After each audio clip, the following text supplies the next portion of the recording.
Welcome to Professor Game Podcast, where we interview successful practitioners of games, gamification, and game thinking who brings the best of their experiences to get ideas, insights, and inspiration that help us in the process of getting the students to learn what we teach. And I'm Rob Alvarez. I teach and work at IE Business School in Madrid, where we create interactive and engaging learning materials. Want to know more? Go to professorgame.com/subscribe, start on our email list, and ask me anything. So hello, engagers. Welcome back to another episode of the Professor Game Podcast. And today we have a very different episode because today it's going to be only me. There's no guests, and we're going to be talking about a very specific topic, which I think is also very important in this context today, in this situation in general, because I think the ethics, which is what we'll be talking about today, and how they relate to game-based solutions in general, which, as Andrzej Marchewski at some point put it, he said that can englobe together things that go from gamification, game-based solutions, game-based learning, serious games, simulations, and so on. So the idea is we'll be talking about this. Remember that my definition of gamification is pretty ample. So the use of game design, game elements, and play for purposes beyond entertainment. This kind of extends as well to the use of games in general and game-based solutions at a broader sense. So let's talk about it in that direction. We're going to be talking about the ethics. I'm going to be bringing in some of the definitions from other people, some of the solutions of other people to make sure that the ethics are being respected. But in general, this is what we're going to be targeting at. And towards the end, I also want to talk a little bit about how this applies specifically, of course, in our passion topic in education. That's one of my main focuses, as you know, because I work at a university. I also teach at the university, and it's also been my main area of expertise. So how does this extend to the use of games? Of course, games are a very, broad topic by itself. Games for entertainment. Those have their own set of rules, and that's not what we're going to be talking about today. We're going to be talking about things that are games with purpose, game-based solutions, gamification, all the things that are, related to games, but not necessarily the typical games that you have, whose only purpose is entertainment and, of course, making a buck for those who create them, which is perfectly fine. I have no argument with that. All of us have to make a living, and that's part of what we're going to be talking about today. So the first thing, as usual with ethics, is the purpose. What are we doing this solution for? Why are we using these game-based solutions, this gamification, one of these strategies that we've talked about? Why are we doing it? What is the purpose in and of itself? And this is also got a lot to do with, you remember in the anniversary episode perhaps, my strategies towards creating, the basic steps towards creating a gamified solution. This has to do with the why, but this is a why that goes a little bit deeper.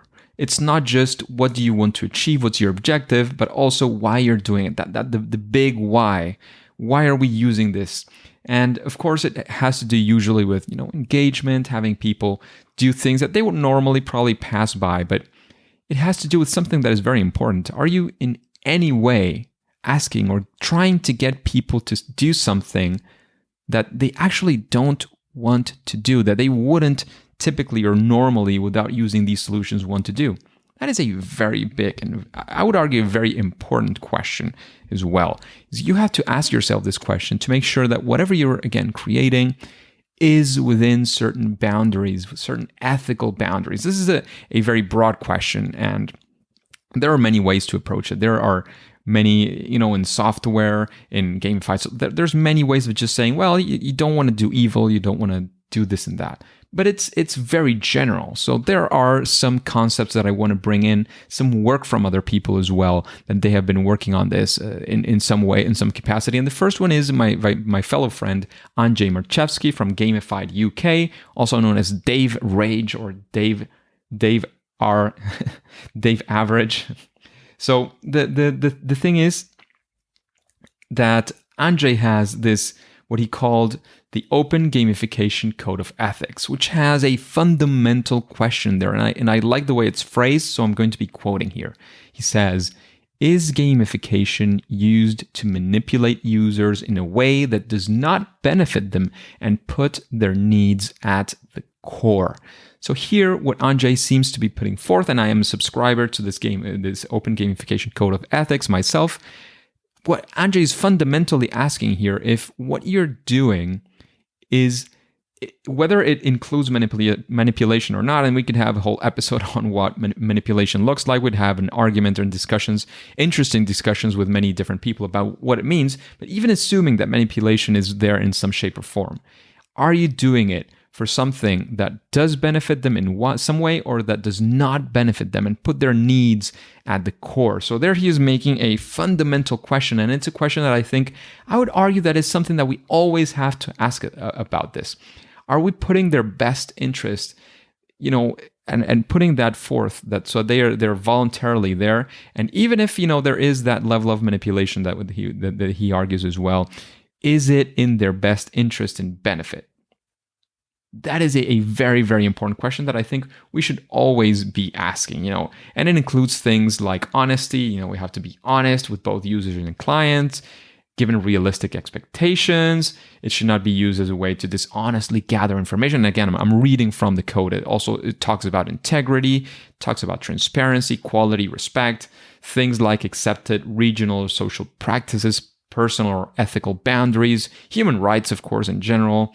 It should not be used for illegal activities, obviously, and law and illegal means different things in different countries. So it sounds very obvious and straightforward, but it's not that easy. Again, in international, when you go international, and especially nowadays with software, this is very easy. And we're talking here in a podcast. I'm talking with you through a podcast that can potentially reach anybody in the world, right? So basically, I have to try and make sure that whatever I am doing and saying here, or my guests, of course, is not violating those laws. But this is a very, very hard topic to get through, illegality. But this is not the topic of today. So again, I'm just going through the ethics code of Andrzej Merchevsky at gamify.uk. Again, many people are already subscribers. I'm one of them. And of course, I would invite you to be another subscriber. I think it in no way hurts to be agreeing to these basic principles in general that they're being set forth.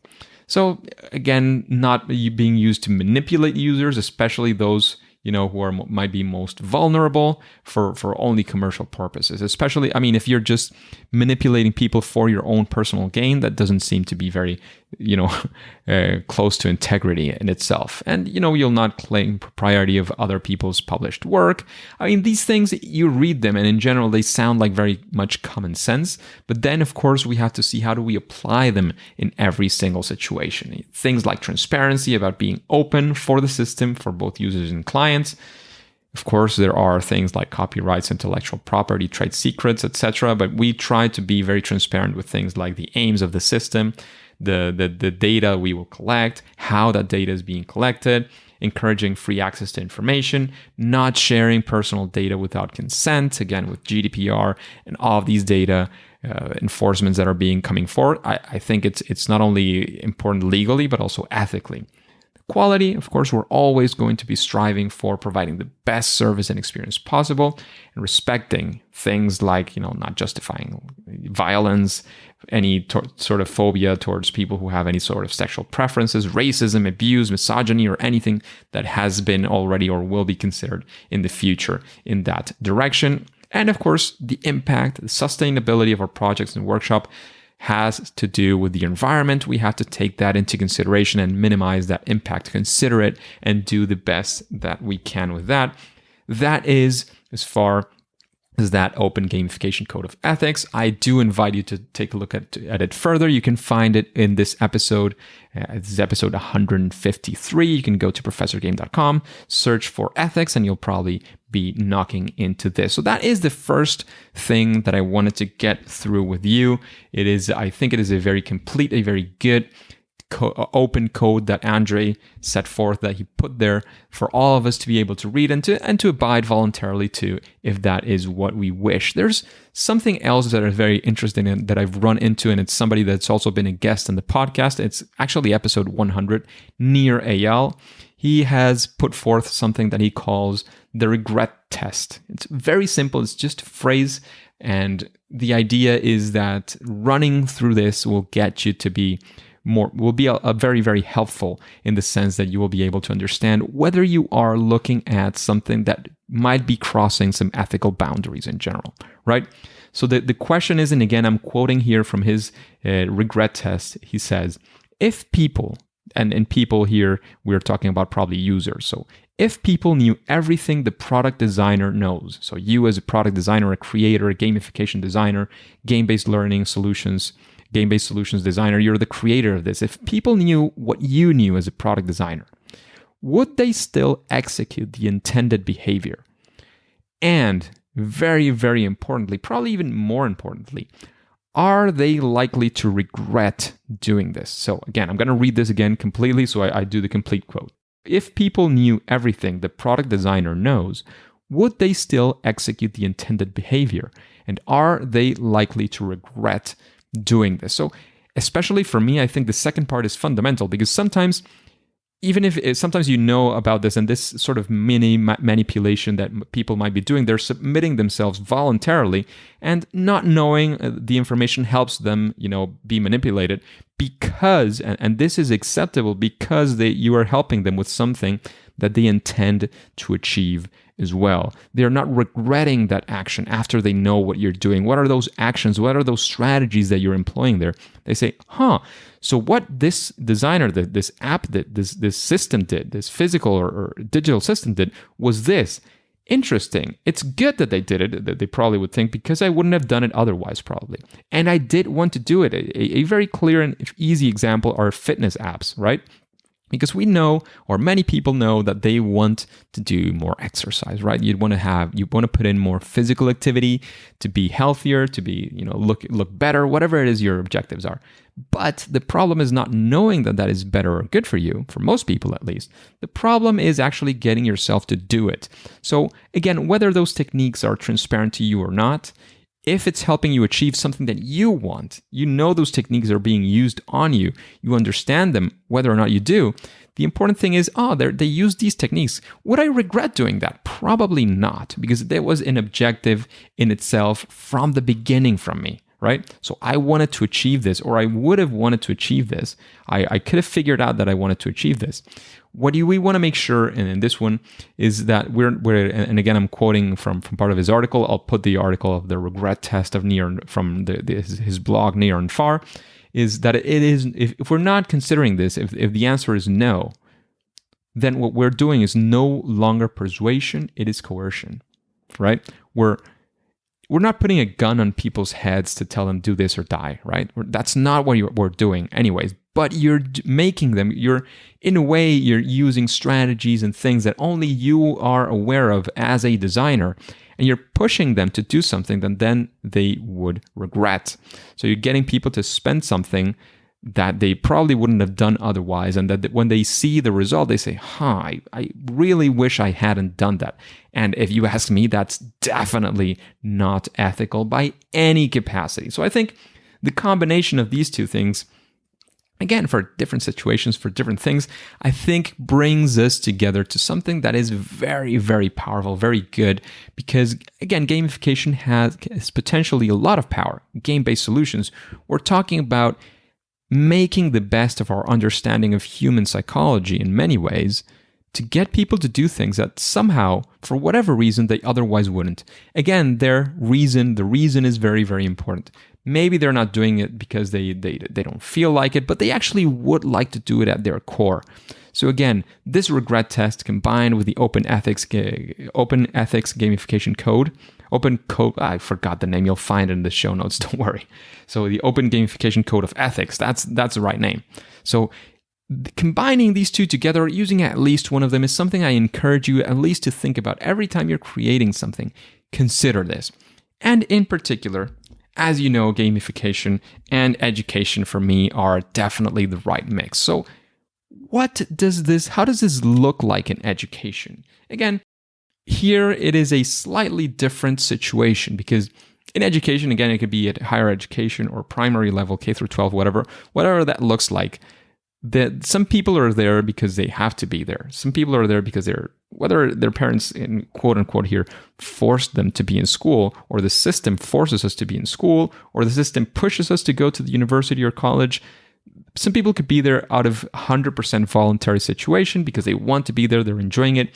But whether or not people are there by choice or duty, as I like to say, are our techniques geared at tricking learners? Hopefully not, right? Because what we're trying to do here, and at least that is my aim, and that's why I believe education can be powered up by gamification, game-based learning, all of these techniques learned from games, it's because we are aiming at helping our learners learn more, learn better, and of course, if possible, enjoy the ride a lot more. Be there and feel better about being there. There's this very interesting discussion always about, whether gamification is about making things fun or not necessarily. Again, and this is a very good article by my friend Anjay as well, where he argues that, even if making it just suck a little bit less, that is a good purpose. The person, the user, the learner in this case, who is there and is feeling the activity as a little bit more enjoyable or a little bit less regrettable in general, that he wants to be there a little bit more than he originally would have wanted to be there had game-based solutions not been there. That is in my world, in my arguments, in my ethics, that is a good way of doing things. You're helping them feel better, be better, and learn more because they are there exactly for that reason. Again, by choice or duty. They are there to learn. They're there to be learning more. So again, we can go through, is it being used to manipulate users in a way that does not benefit them? Definitely learning is a benefit. And if you're putting them forth to enjoying more of their experience, and you're putting their needs at the core, what they need to learn, why they are there, why they want to enjoy being there a little bit more, you're at least putting that at the core of what you're creating. You're definitely on the right path. Asking the regret test as well to this, it works perfectly well. If our students knew what we know, would they still execute the intended behavior? Yes, in general, I would say yes. There are I don't want to call it exceptions. There's just different ways of seeing this. Because, for example, one of the simulations that we execute at IE Business School and IE University, if you knew in advance how it works, what are the results, what are you going to learn, you would probably not behave the same way within the simulation, because and we don't give them that transparency. We tell them right after, of course, but we don't give them that transparency because that ruins their experience and their learning. So again, we are putting their needs and their intent and their best desires at core, so they're able to have that experience, and then we completely disclose that. Again, they're just playing. It's just a simulation with no real world consequences. In fact, the results of the simulation are not what they're being used to be graded on. It's actually the discussion in general. But what I mean here is we don't disclose that very openly because it would ruin the experience. But then we, of course, disclose and open up and show them what will be the results. And we are very jealous about not disclosing this information out to the public. And that's why I've never gone into details in this podcast, for example, on that simulation, because if people knew in advance, they wouldn't have a good experience, and you would basically ruin the possibility of using that simulation in your class. So that is the transparency we give right after. And we also ask our students to be not very transparent to others about what the simulation is about, so that they don't ruin their experience. Because again, we're putting their needs at the core. We're looking at this from their benefit. And are they likely to regret this, which is the other part of the regret test? Definitely not. They enjoy it a lot. They would actually probably regret if we told them in advance, because it would have ruined their experience. So again, that is my take. That is my take on this whole ethics aspect, at least in education. I'm sure we could delve deeper into the specific aspects of ethics. I'm sure you also have your opinion, so I'm very, very much looking forward to knowing, what do you think about this? So you can find me, as you know, on Twitter. You can find me on Instagram. You can find the Professor Game page on Facebook. You can put your comments on professorgame.com. This is episode 153. I'm very much looking forward to knowing, what do you think about this topic? What would you add?